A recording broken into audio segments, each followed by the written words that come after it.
lien en fait avec la musique et avec mes études. Donc en fait c'est plutôt logique de dire dans ce sens-là avec mes études et donc avec la musique.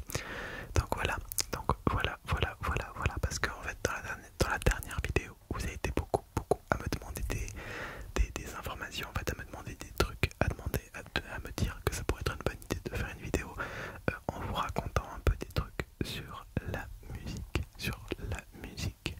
et sur mon rapport à la musique, à mes études et également à mon groupe. Donc voilà, je me suis dit on va lancer une série de vidéos un peu talk, je sais pas comment on pourrait les appeler, un peu des vidéos où je vais simplement beaucoup plus vous parler que faire des triggers. Évidemment j'ai des triggers de prévu, mais l'essentiel ce sera le whispering, le whispering, le whispering, le whispering. Et je sais que c'est quelque chose qui vous plaît, qui vous plaît, qui vous plaît, qui vous plaît beaucoup, beaucoup,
ce cas-là, sur Facebook, il y a sûrement des catégories de groupes, de personnes qui cherchent des membres pour ce genre de choses par exemple. Et il y a également les conservatoires qui proposent souvent des ateliers, des choses en fait pour créer un groupe.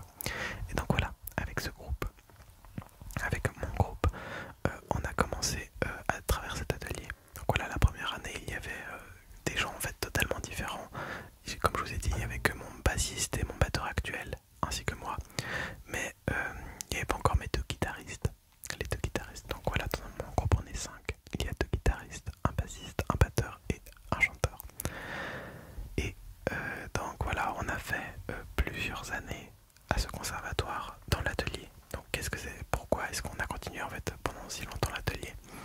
Parce qu'en fait, du coup, ça nous donnait un local. On avait un coach.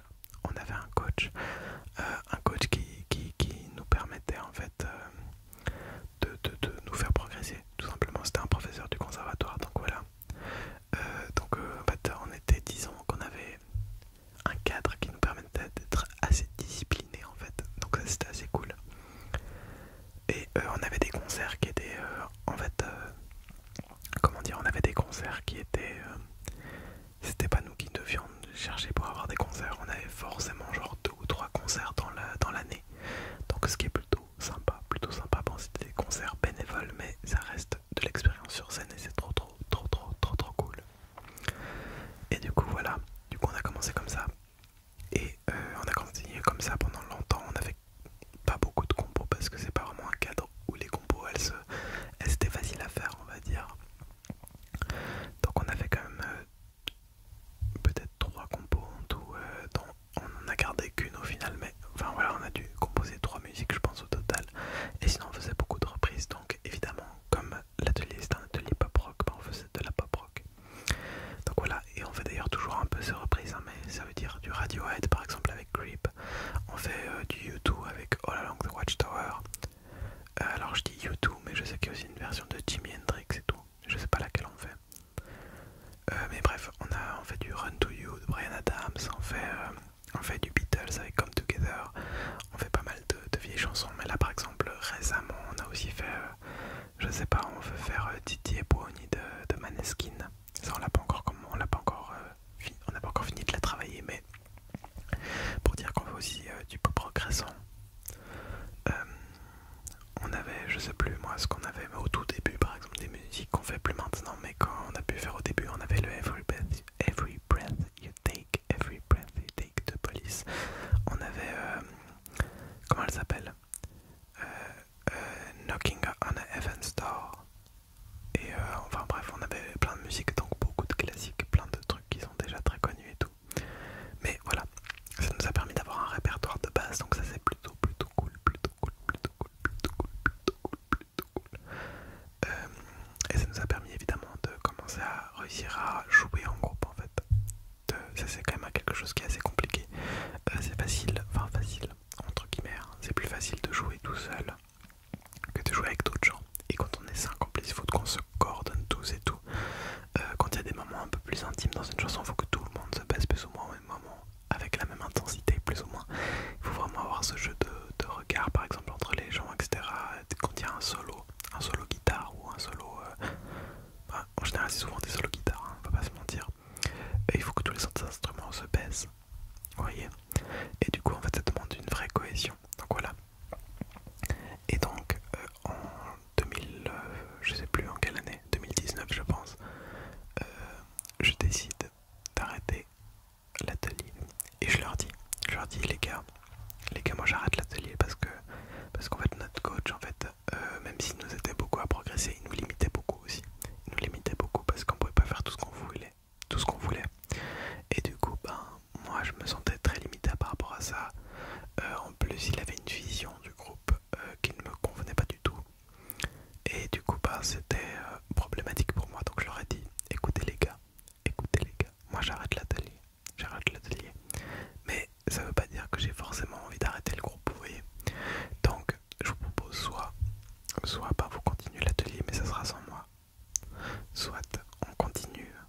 réussi à se voir pendant la crise du Covid, je crois.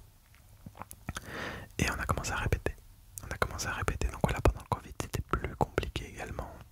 On avait plus de mal à se motiver parce qu'on n'avait pas d'objectif derrière. On pouvait pas faire de concert avec le Covid, c'était impossible. On savait pas. Enfin voilà. Du coup, on a quand même commencé à composer. On a commencé à travailler un nouveau répertoire. Et depuis maintenant un an, ouais, ça va faire un an, on a réussi à reprendre les concerts.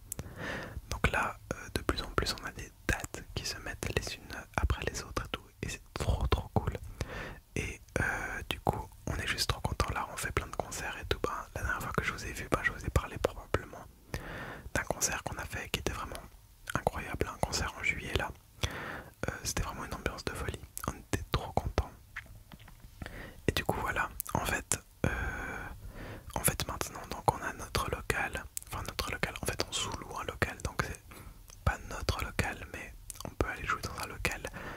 Et quand on y est, on est que nous. Il n'y a pas de coach ou de quoi que ce soit, ou de personne qui nous dit vous pouvez pas faire ça, vous pouvez faire ci, il faudrait faire ça comme ça, etc. Donc ça c'est vraiment trop cool. Franchement c'est une plus grosse liberté qui est vraiment bien, mais ça demande beaucoup plus d'autodiscipline. Par exemple au niveau des concerts, par exemple l'année passée, on aurait pu déjà commencer les concerts l'année passée, on avait une liste de festivals à qui écrire et on n'a pas écrit. C'est super dur en fait il fallait qu'on mette un peu des rôles à chacun et tout, et puis qu'on s'autodiscipline nous-mêmes et qu'on arrive en fait à trouver un équilibre qui nous permette de réussir à faire les trucs de manière correcte, tout simplement. Mais ça c'était plus compliqué, et là on est en train de mettre un peu tout en place et tout, et c'est juste trop cool. Alors, je suis en train de me dire, je vous ai dit que j'allais mettre des triggers et tout, et j'ai complètement zappé. Je vous ai dit que j'allais faire des triggers pendant, mais évidemment je peux vous faire des triggers pendant. J'ai par exemple pris cette fourre qui contient évidemment mon outil principal quand je suis avec le groupe.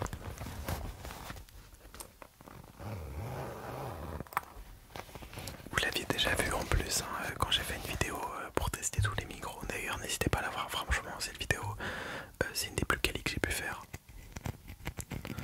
Donc voilà, un Shure, je sais plus exactement la référence, Shure SM58. Voilà, donc c'est le micro de base un peu. Et vraiment ce micro est trop bien. En tout cas voilà, il répond à toutes mes demandes et tout, enfin, on va dire qu'il est parfait pour moi quoi. Et donc voilà, j'ai donc mon propre micro, ce qui est assez cool. Là où au conservatoire on devait à chaque fois emprunter en fait du matériel au conservatoire, on n'avait pas notre matériel. Maintenant le fait d'avoir un local ça implique qu'il faut qu'on amène notre matériel. Et c'est trop cool. Et là en fait du coup on fait plein de concerts pour ramasser des fonds.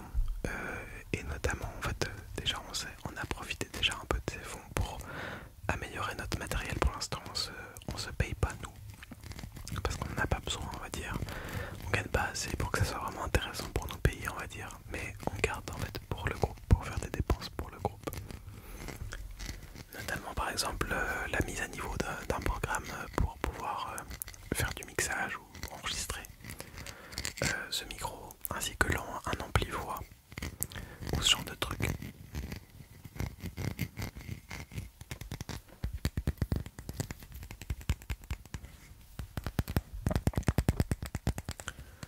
En vrai je sais pas forcément quoi dire de plus.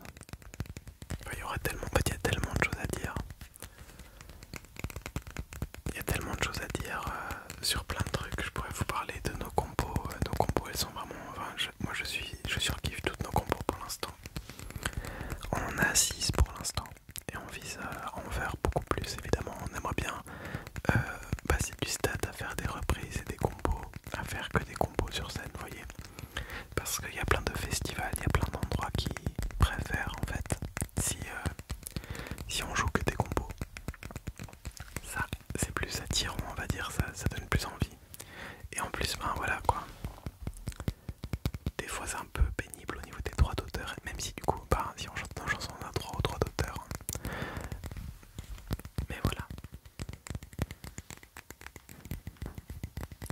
D'ailleurs ces temps là c'est quelque chose qu'on doit regarder un peu, nous tous. C'est que bah en fait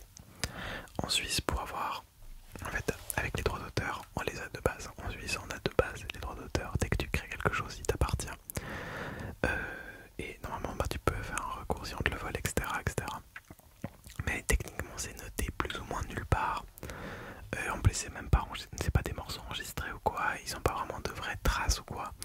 Donc c'est un peu une protection, disons, voilà, qui existe mais qui en même temps n'existe pas.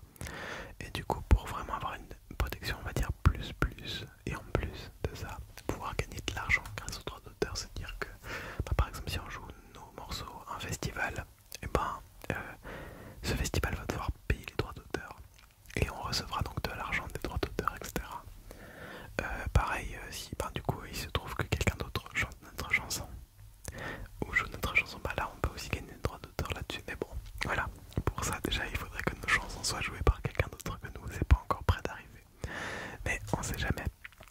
Sauf que du coup ensuite il faut s'inscrire donc sur un site, enfin sur le site si vous voulez des droits d'auteur, je sais plus comment il s'appelle maintenant, j'ai un giga blanc. Mais il y a un site donc sur lequel il faut s'inscrire pour pouvoir inscrire nos morceaux et ensuite recevoir notre droit d'auteur. C'est la Suiza, ça s'appelle la Suiza. Juste, bah en fait l'inscription a un prix. Alors évidemment le coût, tu payes qu'une seule fois et puis après c'est bon quoi. Mais c'est quand même une somme à sortir et du coup voilà.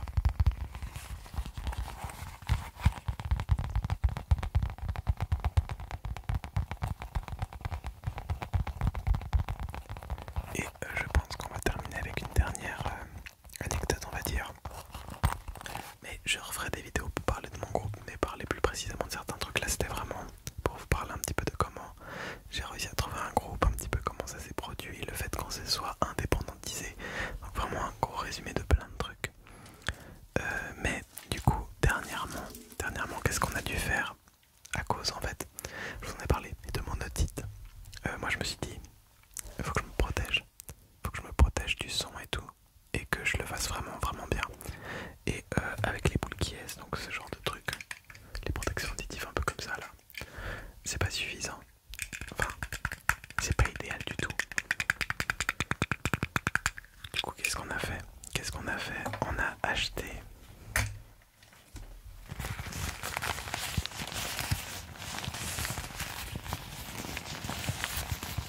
alors je vais vous montrer l'objet, vous allez rien comprendre. Alors il y a ça, ce truc là, ce machin, et ce machin. Donc c'est quoi ces machins, c'est quoi ces trucs? Qu'est-ce que c'est? Alors en fait ça c'est un émetteur et ça c'est un récepteur. Donc ça se branche sur la table de mix et ça se met sur ma poche arrière. Et tout cela est relié, à des écouteurs. Alors ça je vais peut-être pas les ouvrir parce que bon je peux en vrai. Non mais non je vais pas vous les ouvrir parce que après c'est le bordel pour le remettre et tout, c'est un peu pénible. Mais enfin voilà, c'est des écouteurs Shure, hein. Quand vous voyez les gens sur scène en général ils ont des écouteurs un peu transparents qui viennent derrière les oreilles et tout. Et ben c'est ça quoi. Et du coup ça veut dire que maintenant en fait j'ai un retour dans les oreilles et on a tous acheté plus ou moins ça. Donc on a tous un retour. Donc on n'a plus besoin sur scène d'avoir des amplis qui nous envoient le sang dans la gueule, le son, pardon, pas le sang, le son dans la gueule, et donc abîmer nos oreilles. Et en plus les écouteurs font office aussi de protection auditive. Mais voilà, c'est une protection auditive qui fait que j'entends quand même toujours ce qui se passe au niveau musical. Donc voilà, ça nous demande moins de matériel maintenant pour nous au niveau des retours de musique. Et en plus du coup maintenant nos répétitions, on n'a plus besoin d'ampli. En fait, on n'a plus besoin d'ampli pendant qu'on fait les répètes parce qu'on s'entend à travers les écouteurs. Je sais pas si vous comprenez, mais du coup c'est giga pratique, c'est beaucoup moins long à installer. Tout le monde se branche sur la table de mix, tout le monde a son retour sur la table de mix. Et après on a une appli sur laquelle on peut mixer, on peut choisir qui entend quoi, à quel niveau et tout. Et c'est vraiment bien foutu. Et ça pour les concerts ça va être trop cool parce que ça évite par exemple les larcènes, vous savez c'est ces bruits. Si tu mets ton micro contre un ampli ça fait un bruit très aigu, pas du tout agréable. Et du coup ça nous évite ça. Ça permet évidemment aussi d'éviter de devoir amener des retours et tout. Ça permet de pouvoir préparer nous-mêmes en fait